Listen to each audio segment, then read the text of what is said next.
Talk to me a little bit about that.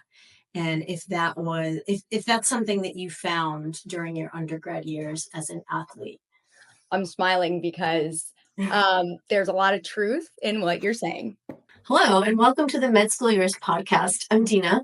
And I'm Carlos, where we talk about everything you need to know about the medical school journey and residency. We've both worked closely with applicants, advisors, and schools to understand the ins and outs of what it takes to get into med school. And now we're going beyond the admissions process. And don't worry, this podcast isn't just about the boring stuff. We're also going to give you a behind-the-scenes look at the life of medical school students and residents. We know that medical school can be overwhelming, but we're here to break it all down for you with expert tips, insider advice, and stories from people and students who've been there. So whether you're starting the exploration process or just curious about what it takes to becoming a future physician, we got you covered. Sit back, relax, and welcome to the Med School Years podcast.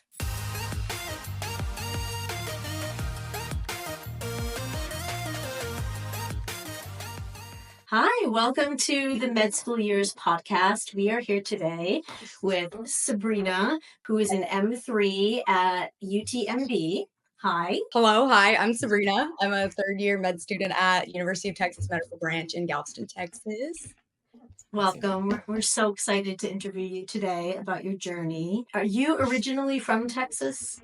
Yes. So I was born in Austin, and then I grew up in like the burbs of Austin. So if anyone has heard of like Georgetown, Round Rock area, that's where I grew up. So that's awesome. Okay. How was it going through TMDSAS, applying through the Texas platform? You know, I think Texas loves to be special. So it was always like, why are we doing this separate thing? I feel like Texas is like maybe one of the only places that does it, but it was fine. It just felt like I had to do double the work because you have to do like your separate TMDSAS essays, and then you have your like MCAT stuff. So it was just, I didn't realize that going in how important it was to be on top of all my stuff, because with Texas, it's completely separate. Awesome.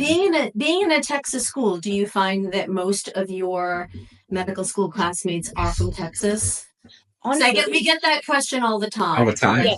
For people who are not from Texas applying in. No, for sure. So I feel like so my school's not private. With most Texas state schools, and maybe don't quote me on this, there's like a general understanding that like majority of the students there are Texas natives, or like are Texas residents, I should say, like some people who like move here, live here after college or something. So I would say that's really reflective of my class. I would say maybe 90% are from Texas. Maybe they didn't do their college there, but they are from Texas and like claim like Texas resident. And then like the other 10%, we have some people from Utah, some people from California, stuff like that. But generally, that is kind of a Texas-wide sort of deal. That's awesome. Awesome. So let's jump to now. Fast forward, right? You've done this application. You've put in the sweat, blood, and tears. What is med school like?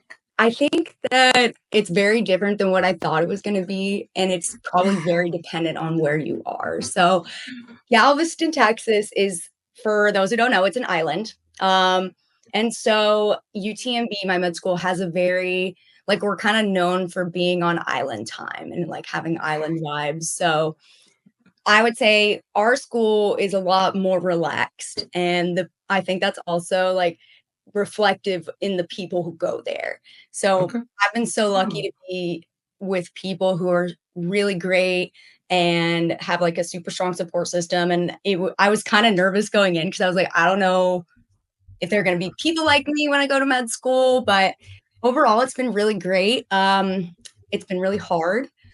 But I do feel like at least at my school, like I've had a lot of support. So, been really lucky there. Okay. What kind of support did you find that when you entered med school, there was a lot of mentorship from like M2s, M3s, M4s, or like were you just thrown to the wolves? UTMB has like some of the best student like peer mentorship that I've ever seen. So, I mean, I'm pretty involved in it like myself. So for example, we have like all these clubs and they're student run. So a student will, go through this approval process and get these clubs started. So one of our biggest ones is like first in the family.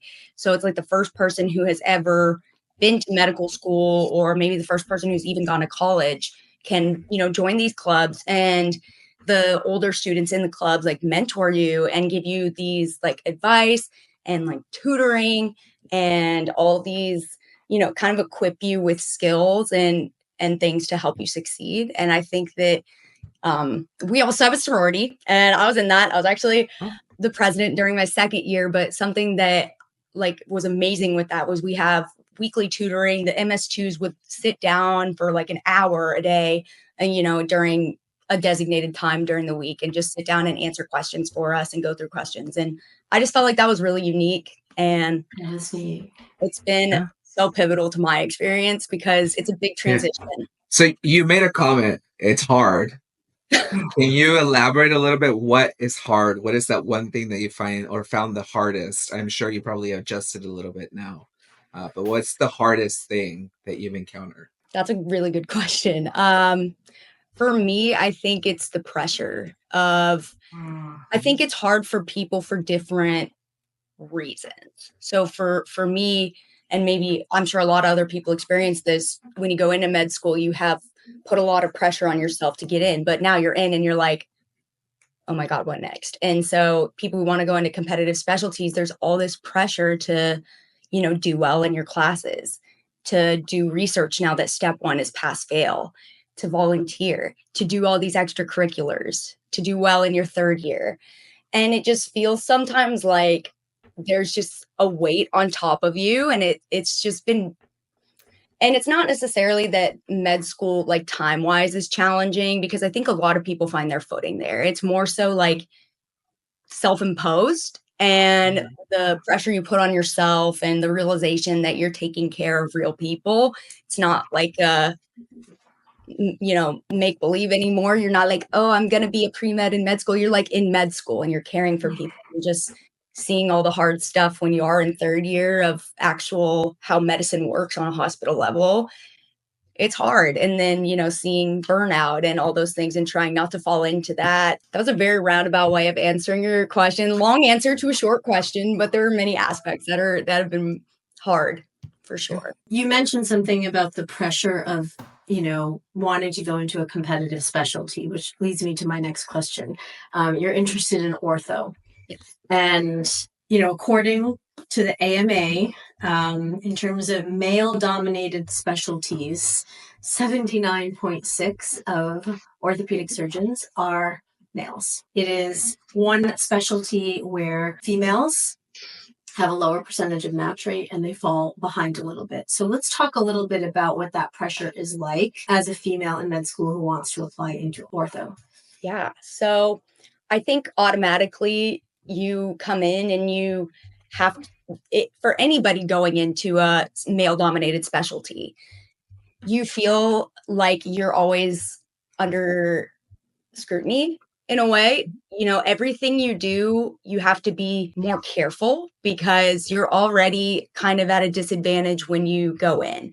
And so it's harder because you feel this like, okay, well, maybe there's a reason why there's not other women in this field. A lot of places don't even have female faculty or female residents or female mentors. And so you're kind of navigating in like uncharted waters almost. And so there's like pressure of like trailblazing, but like there's also pressure of having to be kind of in your own mind, like perfect, because you don't want to give anybody a reason to believe that you're inferior to somebody, especially in ortho when, you go in. And I'm 5'2". I'm not a tall woman. I'm strong, but I'm not tall. And even in the OR, I'll have people say things to me like, oh, don't worry. Like I'll hold the leg and, little things that I know they're trying to be helpful, but I'm like, they don't think they can hold the leg. Like I can hold the leg, hold the leg. And it's just little things like that. And one of the residents at my school, at least, who's been really amazing, kind of told me, you can't let it get to you. Like keep your chin down, work hard. And because if you do let it get to you, it's like death by 1,000 paper cuts. And so I think it goes with any like person trying to get into like a male dominated specialty, or even like a male trying to get into a female dominated specialty, like OB-GYN or something. I'm sure there's similar things, but it is challenging. And there is a lot of pressure that people don't really see when you're not in the club. It's hard to get in the club. So. Yeah. So you mentioned not having female mentors or residents within sort of ortho, right, in the realm that you're exploring, the specialty that you're exploring. What are you doing to remain engaged and interested? Because I would feel that it's a discouragement, right? But at the same time, you're like, no, I'm going to do it. I'm going to do it. And then you go to another program in ortho, or you attend another ortho thing, and there's like very little females, right, that look like you, represent population like you. How do you keep yourself motivated to say, like, I'm going to keep doing this. I'm going to do it. It doesn't matter. It's hard. There are days that you have bad days and you're like, wow, is this something that I can do for the rest of my life? Like those little things get to you. But at the end of the day, I have to tell myself, at least, I have wanted to do this since I was 12 years old. You know, like I have had a lot of knee surgeries, and I'm happy to talk about that. I don't mind. There's like running jokes that like, oh my God, Sabrina, if you meet her, the first thing you'll know about her in 5 minutes is that she's from Austin and that she's had knee surgeries. I've had a dream since I was 12 to do this, and I am not going to let one bad day or one person who says something to me stop me from doing that and pursuing that. But I think also just challenging to be in an environment every day where you don't see anybody who looks like yourself. Reaching out to, you know, residents, if your program has like female residents, they've been so amazing, and just trying to stay engaged with people who are in ortho and are women, and like Ruth Jackson or Orthopedic Society, that they can literally assign mentors who are females. And so you have to go out of your way a little bit, but I think like sticking to going back to my roots and being like, this is why I wanted to do this. It helps me keep going and doing it.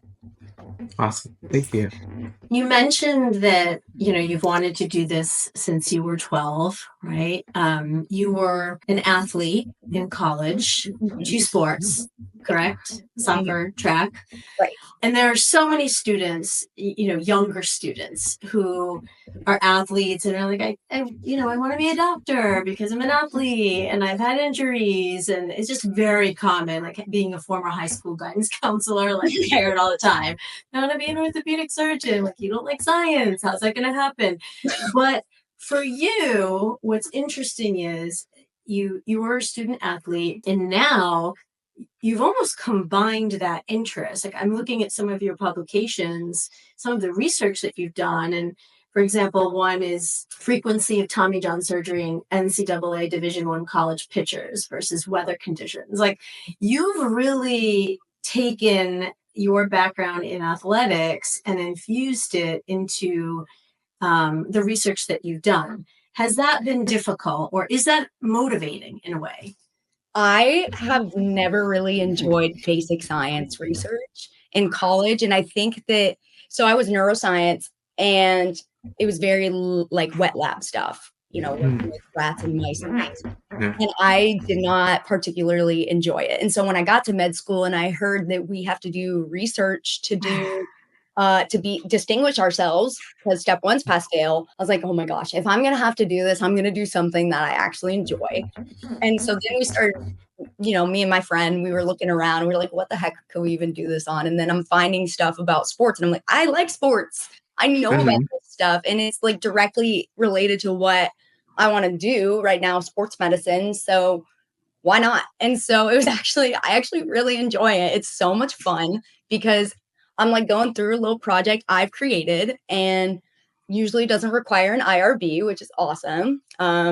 And I can just take my little depersonalized data and do things that I want to do. And it's in topics that I really like. And so that also makes me want to keep doing it, because it's not something Makes a difference. Yeah. And I think this brings up a good point, and I think we hear it right. And Dina, correct me if I'm wrong. On the pre-health med school route, like applying to med school, it's like it's all about research and how do I get research? How do I get research? You've taken the approach of like something so simple that you enjoy doing, you've turned into research. So it doesn't necessarily translate from like you have to belong to this like top 10, school to be able to do research to be competitive, but you have to have a passion for something that you're going to do research on versus this surface level, right? Like I'm going to do it, but I don't like it. Right.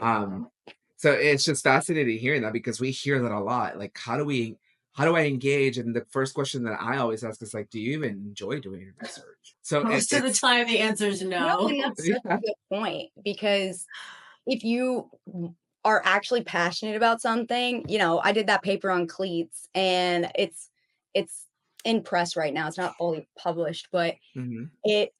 I played soccer my whole life. I love watching soccer, and I'm more likely to put out work that's good quality and like with my name attached to it that I care about, instead of publishing something just because, I need the numbers. Like, I'm more passionate about something. It's just, I think it's human nature. You're gonna want to put out better work if you Yeah. actually like what you're looking at and like what you're doing. Thank you. Thank you. Thank you for clarifying, and thank you for being proof that that's true, right? Because again, we always like, do you like research? No, but I'm going to do it because I need to do it. Mhm. Versus I turn the passion into research, and you can get benefit, right? Your passion and your research. So it's good. Good. Thank Absolutely. you. We hear from a lot of student athletes, former student athletes, and just in my years of experience with advising pre-meds, it's been a common theme that overall there is. In fact, I wanted to write a paper on this probably. I might still do it You should. one day. That there is a significant lack of pre-med advising for student athletes. That a lot of coaches recruiting athletes, if they hear that you want to be pre-med, will not even take you because of the time commitment for labs and classes and things that you have to do to apply to med school. Talk to me a little bit about that. And if that's something that you found during your undergrad years as an athlete. I'm smiling because there's a lot of truth in what you're saying. At my undergrad, I did not feel like I had a lot of support for being a student athlete. There were a lot of girls on my soccer team and honestly on my track team who wanted to go pre-med or were pre-med. And maybe they had a better time at time managing than I did, but I found it really challenging. And I also found that, yes, my professors were accommodating when I had to go on the road for games, but nobody helped sit down and advise me, hey, these are the correct classes to be taking. This is let me help you build your schedule around, I'm literally 18. Like, what do I know? And around practice and travel and the everything. same practices, trying to figure all that out. And I had an advisor finally when I went and met with him. He was like our med school advisor. He basically told me that I was not, on a track to be able to get admitted to med school and I shouldn't apply with what I had at that point. Was he right? I don't know. But my boyfriend played hockey in undergrad and he was pre-med. He's no longer med. He doesn't want to do it anymore. And he's happy. But his coach, whenever the coach found out that he was pre-med, the coach was like, yeah, that's not going to last. And I'm also scheduling he's like, our practices are during the same class times. And so good luck as like the science classes that he needed to take. Such a roadblock. I know. It's just such a roadblock. And you see it so often. I mean, I've spoken to a lot of like pre-med athletic association. I mean, yeah, pre-med athletic groups at various universities. And it's these athletes having to put together a pre-med society for athletes because they're not getting supported the way they should be. And I think that it's really tough to be a student athlete and get to this point. And I commend you for that. Thank you. It was not easy. Easy.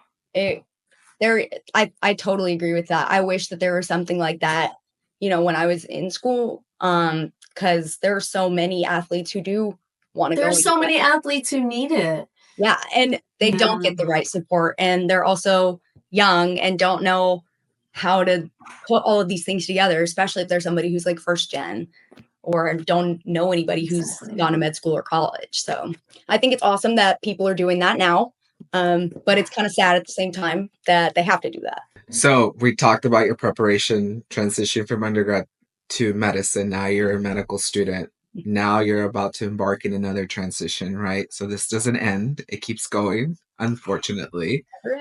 So what are you doing now to prepare for this next transition to really becoming a resident, a future doctor? No, it's so crazy to think about that because I'm on my last rotation. I'm on internal medicine right now. And for most, I really came into med school, I think, blindsided. I had no idea of what all of this entailed. I think I just thought you go in and your fourth year, you just applied. Yay. I didn't know that you have to do away rotations. And so the transition you're talking about now, if you're a third year and you are planning to apply to a competitive specialty, or honestly, if you just want to be somewhere else, even if it's not competitive, people will start applying for away rotations. And it's basically like a 4-week time frame where you go live in another place, another university, and be a resident doctor, essentially. You're still a student, but you're applying, basically. You're in a sub internship there.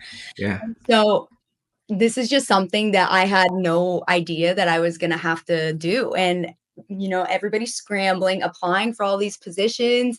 And we're like, how am I supposed to go to a hospital and then learn the hospital in 4 weeks? I don't even know my way around my own hospital half the time. So it's crazy. But that's what a lot of people are doing. I know that want to apply to ortho. They're applying right now for their away rotations to be done from June to December or something. And that will hopefully prepare them when they, for application season for ERAS and match and all that. So how many away rotations are you planning to do?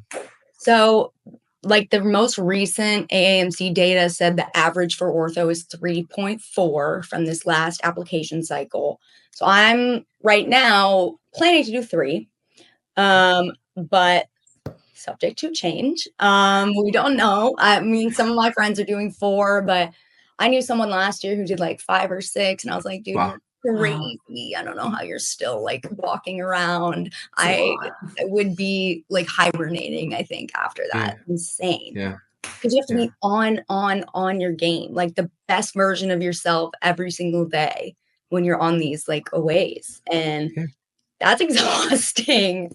Like a mini medical school interview every single day of your life for 5 months. So where's your first rotation at? So I have heard back from one place as of today. So I'm going to do one at NYU. So that's very Congrats. exciting. It's very exciting and a very different environment than Galveston. Definitely. Going from 60,000 people to 6 million in Manhattan itself. So I'm really excited though. I like big cities and there's just so much to do there. And from what I've heard, the program itself is something that I'm really looking forward to seeing more about. It's kind of more of a academic and very high volume level 1 trauma center. So I think I'll be getting a lot of really good exposure and experience. And they're like, sometimes we don't even want the students to come in on the weekend. We want you to explore. And I'm like, yay, that's amazing. It's an interesting city. You find something to do, something always is happening. Right. You'll have fun. And making connections, right? With, with doctors from different academic institutions. And I think it's definitely a good idea to do for a competitive specialty. Most students change their mind. I think it's 60% change their mind. They go into med school thinking, I want to be a dermatologist, and change their mind. But you didn't change your mind. But out of what you've seen so far, was there anything else that piqued your interest? That's a really good question. There was one thing that I came into med school and I was like, I will never do this. And it was OBGYN. And then I get I was going to guess. Most people will say that going into med school. I could never. And then I go do my OBGYN rotation. And I was like, oh man, in another life, this could have been me. I don't know. I really, really liked it. And I think it's just, I really like women's health. And so I think I'm still going to be able to get that with ortho Mhm. because there's such a lack of women in ortho. And at the same time, 50% of our population is women. And so I'm like, okay, I can still like scratch the itch of helping, women become their best like versions of themselves in some way, shape, or form. But OBGYN surprised me so much because I'm not like a super big like kids person. Like peds was not a great rotation for me personally. And so that was really surprising that I loved it so much. And the babies. I honestly thought you were gonna say ortho, PNMR, and then something else, but No, so OBGYN, crazy. It really shocked me, but And there are connections. We were talking before our recording today about one of your publications with rotator cuff issues with women and hormones, and so I mean, I feel like you're finding that connection between women. yeah, no, that's such a good Which point. is amazing. We need It's that. like we're getting back to this. You should do research in things you enjoy. I'm loving that. I think that you're so right. Yeah. And like the opportunities are endless if because you can just create your own little project. And then if you want to do something in OBGYN, you can. And also, something I've learned in med school is that if you want to go into a specialty, not all of your research has to be in that specialty. So it can be, make sure you have some, of course, but like if you are wanting to look at other research like OBGYN or whatever, you can do that too. And it's great. yeah. So you feel a little anxious going to NYU doing your away rotation or sub internship. Mhm. But what do you think has been the biggest takeaway from your clinical experience within UTMB? I think we are so, so lucky with the ortho program at UTMB. And the residents that we have and the faculty because they have helped us be set up for success from what I've heard from people who've done their rotations, this past year. And we have this, during third year, it's very hands-on. You have a lot of mentorship and guidance within the residents, and our own residents have MS3 like boot camps for us where they will come on their own time, 6 p.m., sit down. We did like a saw lab, they got like one of the reps to bring like fake bones. And we literally we were doing like ORIFs on these fake bones. And the residents did this on their own time. And we have sometimes morning conferences where you can go and sit and you'll get pimped and they'll ask you questions, but ultimately it makes you better. And, you learn all these classification systems and how to read x-rays. And it's just really, I think we're so lucky here because applying this to like clinical experiences has really, I think, been pivotal for me to be able to like improve myself at my ortho knowledge. And it's helped with my interest as well because getting to do more, you're like, yay, I'm not just like sitting kind of like this in the back. Yeah, it's good to hear. I have a question for you because we're getting this now, especially as the season picks up on the admission side of like MCAT, MCAT. So you did the MCAT, you studied for that. Now that step is required for this part of the process, I'm sure you study for step. Can you just tell us maybe what some of the differences are between like studying for the MCAT versus step, so people just get an understanding of like the progression? Yeah. So caveat, I took the MCAT twice. And the first time I did it, it was the wrong way to prepare. I just kind of focused a lot on content, and content's extremely important. You need to have your foundations, but you've gone through 4 years of undergrad. Your content, like foundations, like they're kind of there already. And so I just kind of focused on that. And I didn't do fantastic. I did fine, but not fantastic. And so I ended up going and doing my master's program, applying for a master's program in medical sciences. And and then I retook the MCAT during that time, and I focused a lot more on like practice questions. Of course, I did like my content, but the practice questions really guided my content review instead of it being like vice versa and focusing on content more than practice questions. And then I improved my score like 11 points. So it was amazing. It was like night and day. And so I found in med school, this goes for like any test and including STEP, a majority of our prep, I think for STEP specifically, comes from practice questions and doing practice tests and then deeply reviewing those practice tests and practice questions and using that to guide your content review. And I think a lot of people have success with that. And just, making sure that if you're missing something multiple times, you should probably be reviewing that concept because you don't know it. And doing Anki, which is like a flashcard thing. It's not for everybody, but it helps keep you, spaced repetition, things like that. So I would say that's been the main difference. It's like a continuation. But when I prepped for step one, I think I did 1,000 like questions or something, probably more than that, honestly. It's crazy, but I passed. So good. Yay. And yeah. That's awesome. Step 2. When's step 2? Right now it's in June. That one I'm like, la la la, that's another problem. I'm like, no problem. But yeah, right now it's planned for June.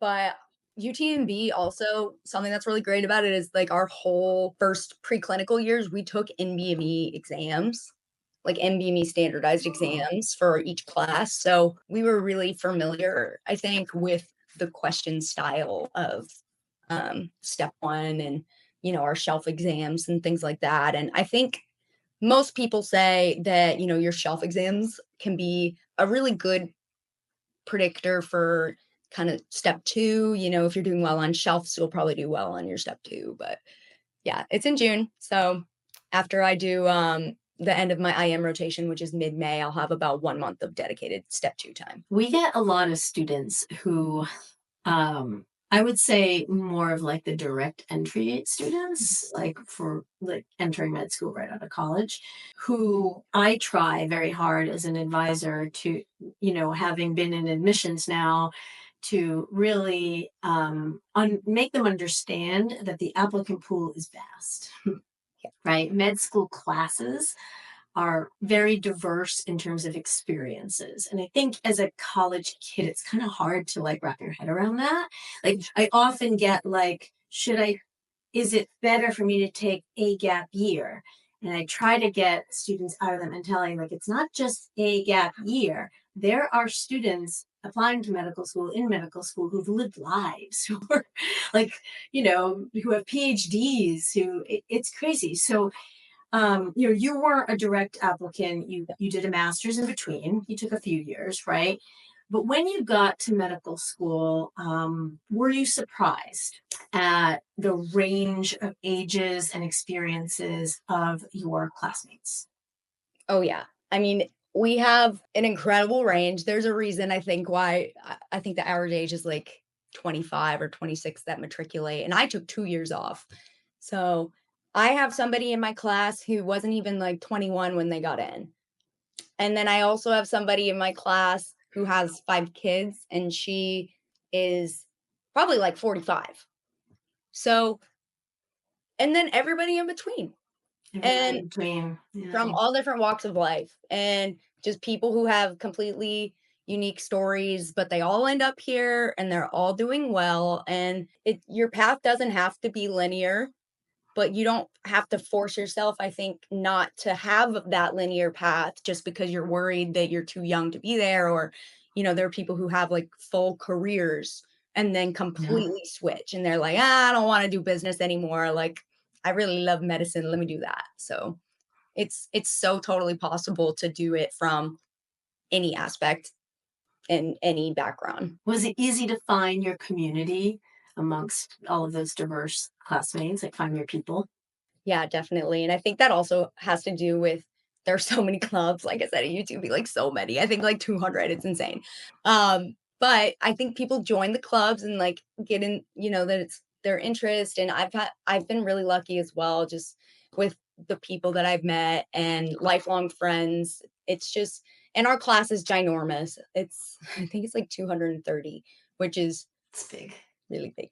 I know that, like, for example, Dell in Austin, I think is only 50 people. So, and my master's was, I don't know, 35. So it's been really nice. And I think no matter where you go, you'll likely be able to find, your community, because nobody is going to be better for you in your life than people who know exactly what you're going through and are going through the same thing. So you've been through all these ups and downs, right? The emotional of like, am I in, am I not? I'm in med school. It's difficult. It's easy now. I've found my community. What is next? Like, what are the next big challenges or hurdles that you need to overcome, sort of in your journey? Well, doing well on step 2.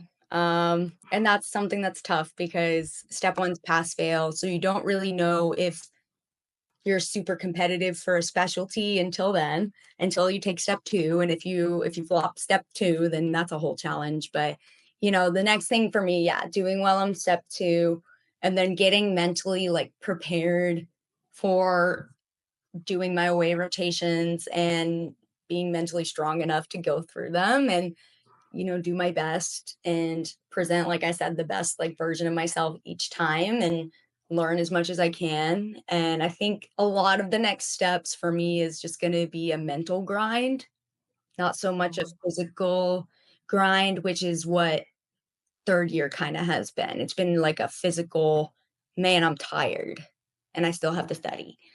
But I think, yeah, the next stuff is like, am I mentally strong enough to push myself to study for step all the time? Am I strong enough to keep pushing for these away rotations and doing well in them and demonstrating that I want to be there even though I'm exhausted? You're strong enough to lift the leg. That's right. So you're strong enough to do this. Thank you. Yes. I also think I'm strong enough to lift a leg. You are. You are. And I remember reading a book, it's probably behind me actually on my bookshelf, for Dr. Sherry Dewan. She's a neurosurgeon, and along her, the way to get to, she was actually the first female neurosurgery resident at Brown in like 16 years. Yeah. But along the way, similar to a specialty that doesn't have a lot of females, neurosurgery, she was told, it's not for you. Go be a wife, go be a mom. It's not for you. You're not strong enough. You can't do it. And I commend you because you can lift the leg, right? I think sometimes, as women, we're doubted, and as petite women, we're doubted. But you can do it, and you have the mental capacity to get through the next few years and hopefully get into the residency of your choice. Thank you so much. I appreciate that. And I think it's tough, as women, you have to, going into a male dominated field, you have to understand that you're going to face more challenges at times, and challenges that other people aren't even going to think that you could experience because they don't live your life. So, but perseverance, lifting the leg, mentally being strong.